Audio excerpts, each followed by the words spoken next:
कृष्णा। राधे राधे। सभी माता बहनों को सोमवती अमावस्या की हार्दिक शुभकामनाएं। पौष का महीना चल रहा है और आज है अमावस्या तिथि। तो यह अमावस्या अगर सोमवार के दिन पड़े तो यह सोमवती अमावस्या कहलाती है। इस दिन सभी माता बहनें फेरी लगाती हैं और फेरी के बाद ये व्रत कथाएं अवश्य सुननी चाहिए। तो सभी माता बहनों से मेरी विनती है कि इन कहानियों को पूरे श्रद्धा भाव से पूरा सुनना। पहले सुनेंगे सोमवती अमावस्या की कथा, फिर सुनेंगे 3 पनौती अमावस्या की कहानी और उसके बाद में सुनेंगे आज सोमवार है, सोमवार व्रत कथा। तो सभी माता बहनों से मेरा अनुरोध है कि यह साल की आखिरी अमावस्या है तो इसे बड़े ही श्रद्धा भाव से पूरा सुनें और कमेंट बॉक्स में हर हर महादेव, अमावस्या महारानी की जय अवश्य लिखें। बोलो अमावस्या महारानी की जय, बोलो शंकर भगवान की जय। तो सोमवती अमावस्या व्रत कथा के अनुसार एक गरीब ब्राह्मण परिवार था। उसके परिवार में पति पत्नी एवं उसकी एक पुत्री भी थी। उसकी पुत्री समय के गुजरने के साथ साथ धीरे धीरे बड़ी होने लगी। उस पुत्री में बढ़ती उम्र के साथ सभी स्त्रियोजित सगुण का विस्तार होने लगा। वह कन्या सुंदर, संस्कारवान एवं गुणवान थी, परंतु गरीब होने के कारण उसका विवाह नहीं हो पा रहा था।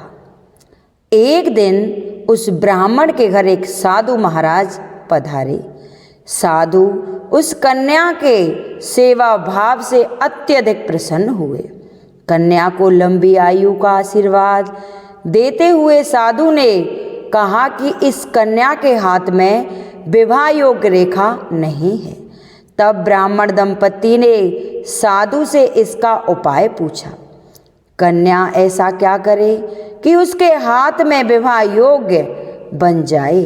साधु महाराज ने कुछ देर विचार करने के पश्चात अपनी अंतर्दृष्टि में ध्यान करके बताया कि कुछ ही दूरी पर एक गांव में सोना नाम की एक धोबन महिला अपने बेटे और बहू के साथ रहती है, जो बहुत ही आचार विचार एवं संस्कार संपन्न तथा पतिपरायण है।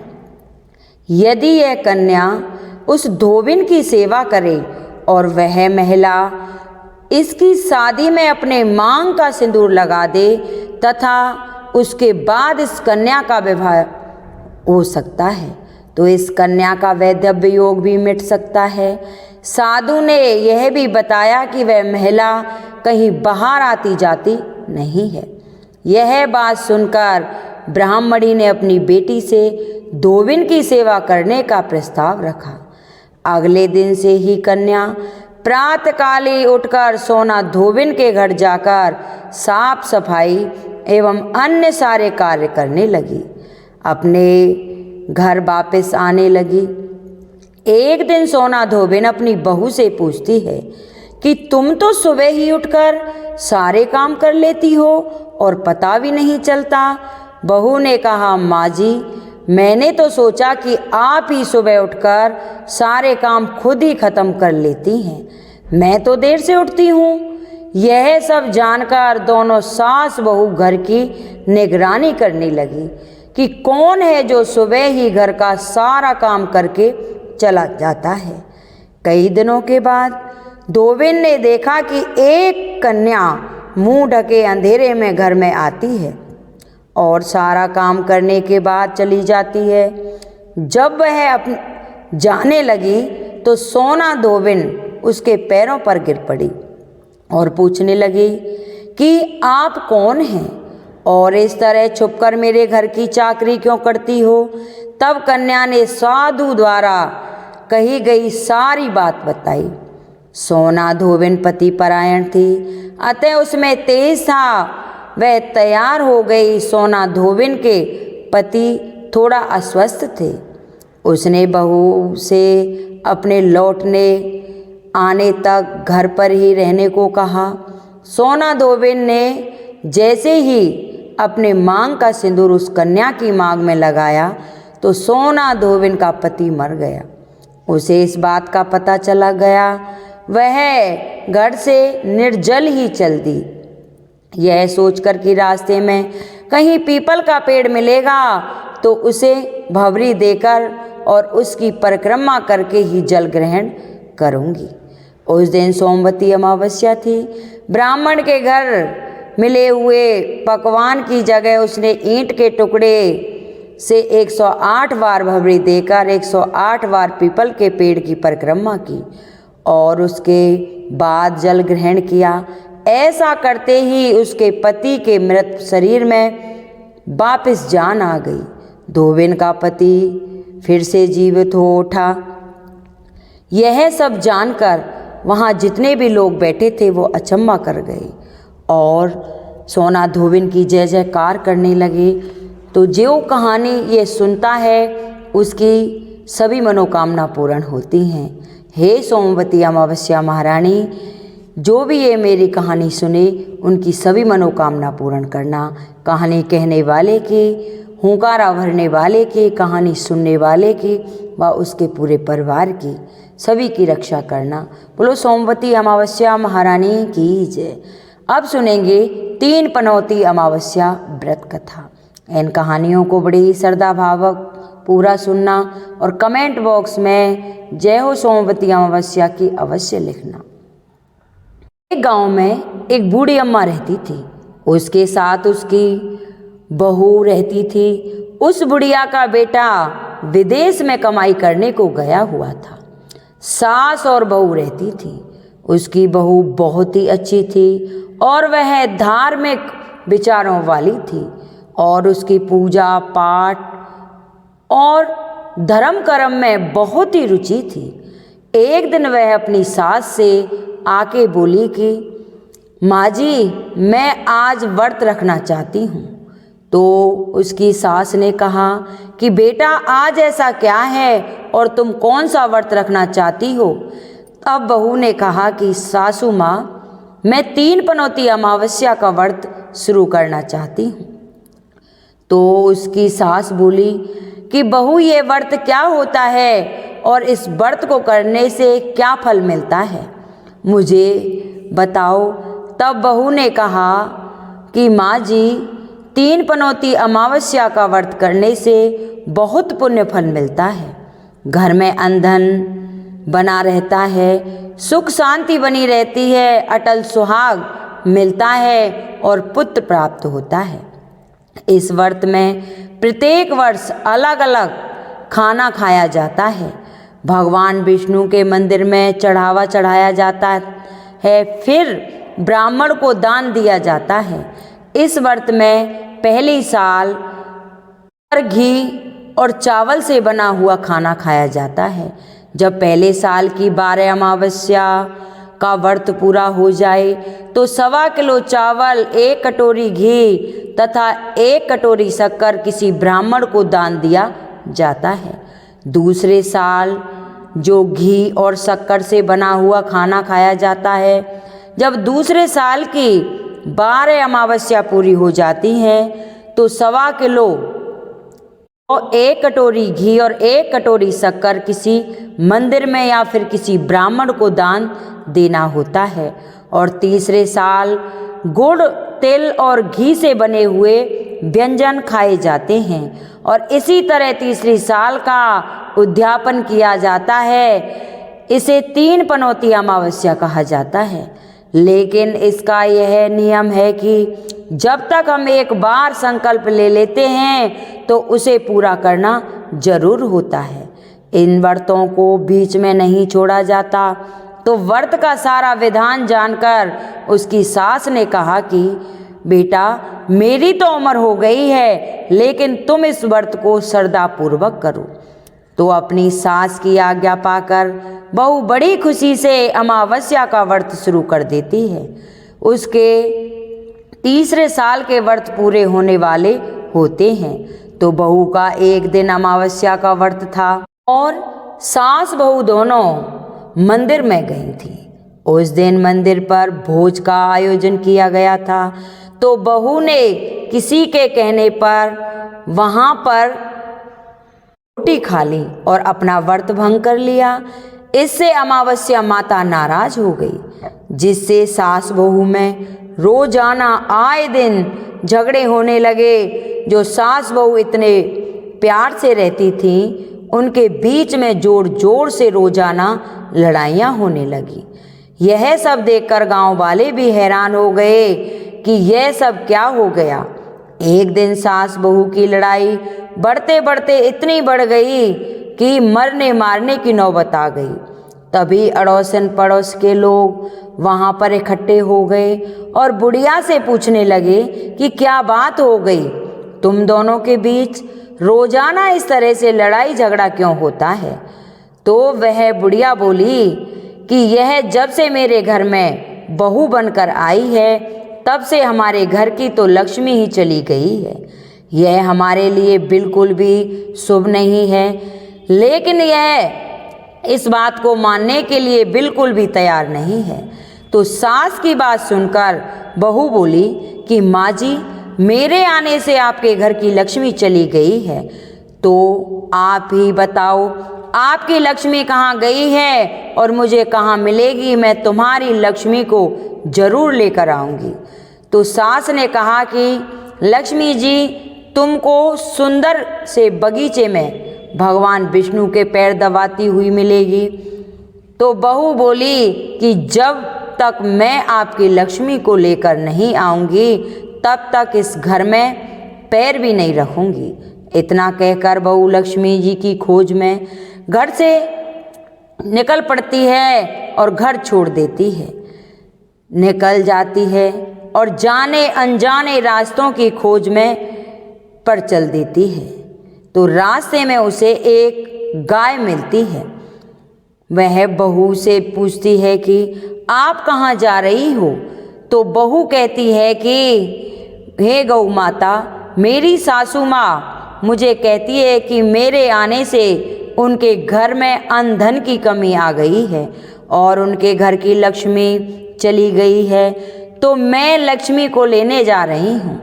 तो गौ माता कहती है कि बेटी, अगर तुम जा रही हो तो अगर तुम लक्ष्मी माता और विष्णु भगवान से मिलो तो मेरे बारे में भी पूछ लेना। तो बहू बोलती है कि ठीक है गौ माता, बताओ मैं आपके बारे में क्या पूछूं। तो गौ माता कहती है कि मेरा जो भी बछड़ा होता है वह मर जाता है, जिंदा नहीं रहता। तुम भगवान से पूछना कि मेरे साथ ऐसा क्यों हो रहा है, मैंने ऐसे कौन से कर्म किए हैं जिसकी सजा मुझे इस तरह से मिल रही है। तो गौ माता का सारा दुख जानकर बहू कहती है कि गौ माता, मैं आपके बारे में जरूर पूछूंगी। इतना कहकर बहू आगे बढ़ जाती है। चलते चलते फिर उसे आगे एक घोड़ी मिलती है, जिसके गले में एक घंटी बंधी होती है, जिसके कारण वह बहुत ही दुखी रहती है। तो घोड़ी भी इसी तरह सवाल करती है कि बेटी तुम कहाँ जा रही हो और किस लिए जा रही हो। तो बहू कहती है कि मैं भगवान की खोज में जा रही हूँ। तो घोड़ी कहती है कि बेटी तुम मेरी भी दुख का निवारण अवश्य पूछना। तब बहू कहती है कि जरूर पूछूंगी। यह कहकर बहू आगे बढ़ जाती है। आगे जाते बहू को एक अंधा और बहरा बुजुर्ग मिलता है, जो रास्ते के बीचों बीच बैठा हुआ था। बहू सोचती है कि बेचारा रास्ते के बीच में बैठा है, कहीं से चोट ना लग जाए। तो वो पास जाकर कहती है कि बाबा उठो, सड़क के किनारे पर बैठ जाओ, मैं तुम्हारी मदद करती हूँ। तो ऐसा कहकर वह उस बुजुर्ग व्यक्ति का हाथ थामकर उसे सड़क के किनारे एक पेड़ के नीचे बैठा देती है। तो वह बूढ़ा आदमी उसको धन्यवाद देते हुए कहता है कि बेटी तुम कौन हो और कहाँ जा रही हो। तो वह कहती है कि बाबा मैं भगवान विष्णु और माता लक्ष्मी को ढूंढने जा रही हूँ। मेरी सास कहती है कि मैं अभागन हूँ, मेरे आने से उनके घर का अंधन नष्ट हो गया है, इसीलिए मैं लक्ष्मी की तलाश में जा रही हूँ। तो वह बूढ़ा बाबा कहता है कि बेटी, एक काम करना, अगर तुम्हें भगवान मिलें तो तुम मेरे बारे में भी पूछना कि मैंने ऐसे कौन से कर्म किए थे जिनके कारण मैं अंधा हो गया हूँ। तो वह कहती है कि ठीक है बाबा, मैं आपका सवाल भी पूछ लूँगी। जैसे ही वह से बातचीत करके आगे बढ़ती है तो रास्ते में उसे एक बूढ़ी औरत मिलती है जो हाथ और पैर से अपाहिज होती है। वह भी बहू से अपनी समस्या भगवान से पूछने को कहती है तो बहू उसकी भी समस्या को पूछती है। की समस्या सुनकर आगे चल देती है। चलते चलते भूख प्यास से बेहाल वह बिल्कुल थक जाती है और एक आम के पेड़ के नीचे बैठ जाती है। तब आम का पेड़ उसे इतना थका हुआ, हैरान और परेशान देखकर पूछता है कि बेटी, तुम कहाँ से आई हो और कहाँ जा रही हो? तब वह बड़े बताती है कि मैं लक्ष्मी को लेने जा रही हूँ। तब वह पेड़ कहता है कि मेरी समस्या भी लक्ष्मी माता से पूछ लेना कि मेरे पेड़ पर आम खट्टे क्यों लगते हैं। तो बहू ने कहा ठीक है। आगे चलते चलते बहू को एक तलाई मिलती है तो वह भी कहती है कि बेटी, तुम भगवान से पूछना कि मेरी तलाई का पानी इतना गंदा क्यों है। मेरी तलाई का पानी कोई भी मनुष्य नहीं पीता। तो बहू कहती है कि जरूर पूछूंगी। इतना कहकर वो बहू आगे बढ़ जाती है। इस तरह बहुत दिनों तक जंगल में चलते चलते बहू बहुत थक जाती है। उसे भूख भी लगती है लेकिन खाने के लिए उसे कुछ भी नहीं मिलता तो बहू भूख और प्यास के कारण बेहोश हो जाती है। उसी समय भगवान विष्णु और माता लक्ष्मी वहाँ पर प्रकट हो जाते हैं। तब माता लक्ष्मी विष्णु जी से कहती है कि हे नाथ, ये आपकी बहुत ही बड़ी भक्त है, आप इसके दुखों का निवारण करो। तब विष्णु भगवान कहते हैं कि इस संसार में बहुत ऐसे जीव हैं जो बहुत ही ज़्यादा दुखी हैं। सारे लोग अपने अपने कर्मों का फल भोग रहे हैं, तो मैं किस किस के दुख का निवारण करूं? तो लक्ष्मी माता विनती करने लगी कि यह बहुत ही भूखी प्यासी है और आपकी सच्ची भगत भी है। अगर आपने इसे ऐसे ही जंगल में छोड़ दिया तो जंगल के जानवर इसे अपना शिकार बना लेंगे। माता लक्ष्मी जी की बात सुनकर भगवान विष्णु एक साधु का वेश धारण करके बहू के पास आते हैं और अपने कमंडल में से पानी का छींटा देकर उसे होश में लाते हैं। बहू होश में आते ही साधु के वेश में भगवान उसे पूछते हैं कि बेटी, तुम कहाँ से आई हो और कहाँ जा रही हो? तो बहू पूरी बात बताती है। उसकी बात सुनकर भगवान विष्णु और माता लक्ष्मी जी अपने असली रूप में प्रकट हो जाते हैं। उनके साथ में अमावस्या माता भी वहीं पर आ जाती है। तो बहू उनके चरणों में गिरकर रोने लग जाती है और कहती है कि मुझसे ऐसा कौन सी गलती हो गई है कि जिसके कारण मैं इस तरह जंगलों में भटकती फिर रही हूँ।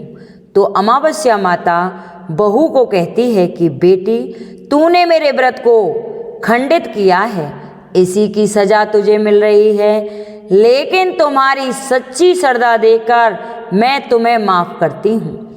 अब तुम घर जाओ, तुम्हारा घर अंधन से संपन्न हो जाएगा और जो तुम्हारी झोंपड़ी है वहाँ सुंदर महल भी बदल जाएगी। तुम्हारी सारी मनोकामना पूर्ण होंगी।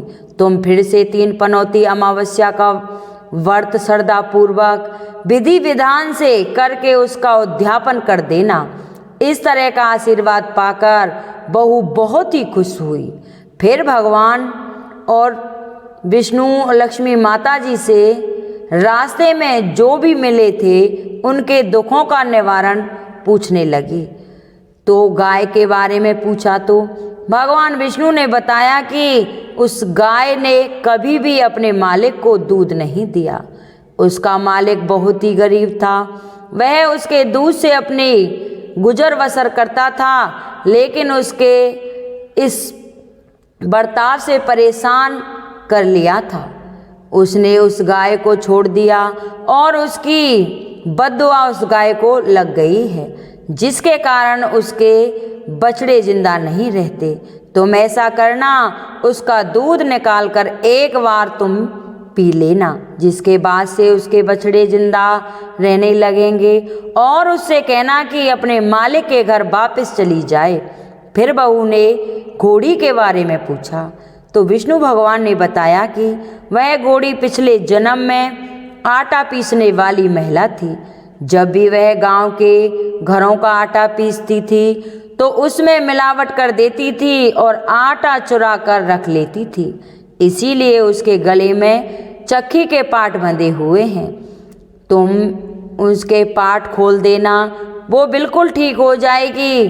उसके बाद मैं उस बूढ़े बाबा के बारे में पूछा तो भगवान विष्णु जी ने बताया कि उस बूढ़े आदमी ने कभी भी मंदिर जाकर भगवान के दर्शन नहीं किए हैं, इसी कारण वो अंधा हो गया है। अगर वो मंदिर जाए और वहाँ जाकर भगवान के भजन सुने तो उसकी आंखें ठीक हो सकती हैं। फिर वो पैरों से भी अपाहिज थी। उस बुढ़िया के बारे में पूछा तो भगवान ने बताया कि उस बुढ़िया ने अपनी जवानी में कभी भी दान पुण्य नहीं किया था, इसीलिए उसे यह सजा मिली है। तुम उससे दान कराने की कहना और अमावस्या के व्रत रखे, जिसके फल स्वरूप वह बिल्कुल ठीक हो जाएगी। उसके बाद में उस आम के पेड़ के बारे में पूछा तो भगवान विष्णु ने बताया कि वह आम का पेड़ पिछले जन्म में एक माली था और उससे एक अनाथ बच्चे ने एक आम मांगा तो उसने आम नहीं दिया, क्योंकि वह बहुत ही कठोर और निर्दयी था। उसी की सजा उसे मिल रही है। वह अपने दूसरे जन्म में आम का वृक्ष बना और उसके आम इतने खट्टे हैं कि उन्हें कोई भी नहीं खाता। तुम ऐसा करना कि उस पेड़ का एक आम तोड़कर खा लेना, उसके बाद में उसके आम बिल्कुल मीठे हो जाएंगे। उसके बाद में बहू ने अंतिम सवाल उस तलाई के बारे में पूछा तो भगवान विष्णु ने बताया कि वह तलाई पिछले जन्म में देवरानी जेठानी थी। वे दोनों हमेशा लड़ती झगड़ती रहती थीं, जिससे उसके परिवार वाले बहुत ही दुखी रहते थे। उन दोनों ने हमेशा साथ रहने वाले भाइयों को अपने माँ बाप से अलग कर दिया और स्वर्ग जैसे घर का माहौल बिल्कुल ही खराब कर दिया। उसी की सजा उसे मिल रही है। इसी के कारण उसका पानी गंदा है और कोई भी व्यक्ति उस तलाई का पानी नहीं पीता है। तुम ऐसा करना, उस तलाई का पानी एक घूंट पी लेना, उसी समय वह तलाई शुद्ध हो जाएगी। तो इस तरह उन सब के दुखों का निवारण जानकर बहू ने भगवान विष्णु और माता लक्ष्मी और अमावस्या माता को प्रणाम किया और अपने घर के लिए चल पड़ी। और रास्ते में जो जो उसे मिला उन सभी को भगवान के द्वारा बताए गए उपाय बताए और उन सब से आशीर्वाद लेते हुए अपने घर पहुंच गई। जैसे ही वह अपने घर पहुंची तो वहां पर जाकर देखती है कि झोंपड़ी की जगह बहुत ही सुंदर महल खड़ा था। पूरे घर में अन्न धन भरा था और उसकी सासू माँ बड़ी ही बेसब्री से अपनी बहू का इंतजार कर रही थी। जैसे ही बहू ने अपनी सास को देखा तो खुशी के मारे उनसे लिपट गई और कहने लगी कि सासू माँ, आपने सच ही कहा था कि मैं आपके लिए शुभ नहीं हूँ। मेरे आने से आपके घर की लक्ष्मी चली गई और मेरे जाने से आपको घर में लक्ष्मी आ गई है। अब मैंने आपके घर की लक्ष्मी ला दी है, अब मैं फिर से जा रही हूँ। तब सासू माँ कहती है कि बेटा, तुम यह क्या कह रही हो? तुम्हारे 3 पनौती अमावस्या का फल ही हमें मिला है। तुम यहीं पर रहो, मेरे रहोगी, कहीं भी नहीं जाओगी। तो दोनों सास और बहू खुशी खुशी रहने लगी और फिर से 3 पनौती अमावस्या का व्रत शुरू करके बहू बड़े ही श्रद्धाभाव से व्रत रखने लगती है। अमावस्या माता के आशीर्वाद से उसका पति भी एक दिन विदेश से लौट आया और घर में इतना सारा अन्न धन देखकर उसने अपनी माँ से पूछा कि माँ, आपने ऐसा क्या किया जो तुम्हारे पास इतना धन हो गया? मैंने तो सालों तक विदेश में कमाई करने के बाद भी इतना धन नहीं कमा पाया। तो उसकी माँ बोली, बेटा, यह तो तुम्हारी बहू की अमावस्या व्रत का फल मिला है। हमें तो यह जानकर बहुत ही सुख हुआ। 1 साल बाद उनके घर में सुंदर पुत्र ने जन्म लिया। इस तरह से उस घर के सारे लोग खुशी और संपन्न हो गए। बोलो अमावस्या माता की जय हो, बोलिए विष्णु भगवान की जय हो। अब सुनेंगे सोमवार व्रत कथा। बोलो शंकर भगवान की जय हो। एक साहूकार था, उसके पुत्र नहीं था। अंधन तो बहुत था लेकिन पुत्र नहीं था। पुत्र न होने के कारण वह प्रतिदिन शंकर भगवान के मंदिर में जाया करता था और उनकी पूजा अर्चना किया करता था। एक दिन पार्वती कहने लगी, हे प्राणनाथ, ये आपका कितना अच्छा भक्त है और कितना सच्चा है, इसकी मनोकामना आप पूर्ण क्यों नहीं करते हो? तो शंकर भगवान कहते हैं कि पार्वती, यह संसार सागर है, जैसा कोई कर्म करता है उसको वैसा ही फल मिलता है, तो इसमें मैं कुछ नहीं कर सकता। तो पार्वती माँ हट पड़ जाती हैं कि प्रभु, इसकी जो मन इच्छा है उसे पूरा करो, नहीं तो आपको कौन मानेगा। शंकर भगवान कहते हैं कि पार्वती, इसके पुत्र नहीं है और पुत्र के कामना से यह मेरी पूजा करता है, तो इसके भाग में पुत्र है ही नहीं तो मैं कहाँ से दूँ। लेकिन फिर भी पार्वती माँ हट पड़ जाती हैं। तो शंकर भगवान कहते हैं, तुम नहीं मानती हो तो इसे पुत्र देता हूँ, लेकिन उस पुत्र की आयु सिर्फ 12 साल होगी। 12 साल बाद वो काल प्राप्त हो जाएगा। तो पार्वती कहती है कोई बात नहीं। तो इन बातों को नीचे साहूकार सुन रहा था। उसके कोई खुशी होता है ना गम, और वो ऐसी पूजा करता रहता है। कुछ दिन बाद उसकी पत्नी गर्भवती होती है। 9वें महीना उसके यहाँ अति सुंदर पुत्र पैदा होता है। पुत्र को लेकर घर में बहुत सारी खुशियाँ मनाई जाती हैं, लेकिन वो अपना दुख किसी से नहीं कहता कि ये तो बहुत ही कम आयु का पुत्र मिला है, अपने मन में ही रखता है। जब धीरे धीरे पुत्र बड़ा होता है, 11 साल का हो जाता है, तो उसकी पत्नी कहती है कि हम इसकी शादी करेंगे। तो जो साहूकार होता है वो कहता है कि अभी इसकी शादी नहीं करते, इसकी शादी बाद में करेंगे, अभी इसे काशी जी पढ़ने भेजेंगे, तुम्हें अपने भाई को बुला लो। तो उसका भाई आ जाता है और जो साहूकार था उसे बहुत सारा धन देता है और धन देकर उसे कहता है कि देखो, इसे काशी जी पढ़ा लाओ और जहाँ भी रुको वहीं यज्ञ होम करते जाना, दान पुण्य करते जाना, कुंवारी कन्याओं का विवाह करना, भूखों को भोजन कराना, कुआं बावरी तालाब बनवाना और इसे काशी जी पढ़ के वापस ले आना, तब इसका विवाह करेंगे। उसके मामा को भी इस बातों को पता नहीं था और वो दोनों मामा भांजे चल देते हैं।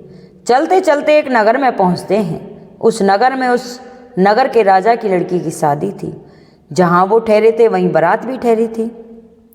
जो वर पक्ष का लोग थे उन्हें अपने मन में बड़ा ही संचय था कि जो दूल्हा था वह एक आंख से काना था। इसीलिए सभी वर पक्ष के लोगों को यह चिंता सताए जा रही थी कि कहीं ऐसा ना हो कि राजा को पता चल जाए और बारात वापस चली जाए। तो उन्होंने उन सुंदर पुत्र को देखा तो उनके मन में लालच आ जाता है और उसके मामा के पास पहुंचते हैं और उसको मामा को सारी बातें बता देते हैं कि देखो, हमारा जो दूल्हा है वो एक आंख से काना है और आपका लड़का बहुत सुंदर है। अगर खेत बारोटी का कार्य आपके लड़के से करा दिया जाए तो कैसा रहेगा? इसके बदले हम आपको बहुत सारा धन देंगे। मामा को लालच आ जाता है। मामा कहता है कोई बात नहीं, खेत बारोटी का सब काम हो जाता है। फिर बरपक्ष के लोग कहते हैं कि अरे, फेरे आदि भी इसी से करा लिए जाएं तो कैसा रहेगा? लड़की को विदा करके हम ले जाएंगे। उसके मामा से कहते हैं कि फेरे आदि का भी कार्य इसी लड़के से करा दो। तो सारे फेरे आदि का कार्य हो जाता है और जैसे ही डोड़ी पर मत्था टेकने के लिए जाते हैं तो साहूकार का लड़का उसकी चुनरी के पल्ले पर लिखता है रानी के पे कि देख रानी, तेरा विवाह तो मेरे साथ हुआ है, मैं तो काशी जी पढ़ने जा रहा हूँ, लेकिन जिस वर के साथ तुझे विदा किया जाएगा वह एक आँख से काना है। अब तो वो मामा भांजे दोनों चले जाते हैं। इधर बारात विदा होने की तैयारी होती है, राजकुमारी भी विदा होने को होती है। जैसे ही रोती है तो अपने चुनरी से अपने मुंह को पोंछती है और उस पर लिखा देखती है तो वो दंग रह जाती है। अपने पिता को बुलाती है और उनसे कहती है कि पिताजी, मेरी शादी इसके साथ नहीं हुई, मेरा पति तो काशी जी पढ़ने गया, ये तो एक आँख से काना है। राजा को इन बातों को पता लगता है। राजा बारात वापस भेज देता है। बारात वापस चली जाती है। उधर वो लड़का काशी जी पहुंच जाते हैं दोनों मामा भांजे। उसकी उम्र भी पूरी हो जाती है। बहुत बड़ा उसके मामा ने यज्ञ रचा रखा था। जैसे ही यज्ञ रचा रखा था तो लड़का बोला कि आज तो मामा जी बहुत तेज सिर में दर्द है। तो मामा ने कहने लगा कि कोई बात नहीं बेटा, अंदर जाके सो जाओ, जब यज्ञ संपन्न होगा तो मैं आपको बुला लूँगा। लड़का अंदर जाके सोता है। थोड़ी देर में उसके प्राण निकल जाते हैं। जैसे ही मामा अंदर जाता है और देखता है कि लड़का तो मृत हो गया, वो सोचता है कि भी से रोना पीटना स्टार्ट कर दूंगा तो यज्ञ का कार्य अधूरा रह जाएगा। फटाफट से यज्ञ का कार्य पूर्ण करता है, ब्राह्मणों को विदा करता है और रोना पीटना शुरू कर देता है कि देखो मेरे एक ही भांजा था और मैं क्या जवाब दूंगा, अब अपनी बहन को क्या कहूँगा जीजा से। अब तो जोर जोर से रोने लगता है। उधर महादेव पार्वती जी फिर भ्रमण कर रहे थे क्योंकि काशी जी तो उन्हीं की नगरी है। तो जैसे ही पार्वती ने सुना तो पार्वती जी महादेव जी से बोली कि देखो कितना करना भाई, आवाज़ से कोई रो रहा है, चलो महादेव जी देखेंगे। महादेव जी कहने लगे पार्वती, ये तो संसार सागर है, कोई जीता है कोई मरता है, चलो कि नहीं नाथ मैं तो देखने जाऊंगी।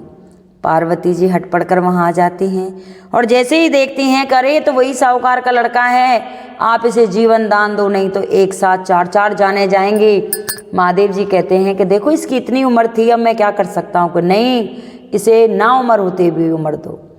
पार्वती जी फिर हट पड़ जाती हैं। शंकर भगवान उसके माथे पर हाथ फेरते हैं, लड़का खड़ा हो जाता है।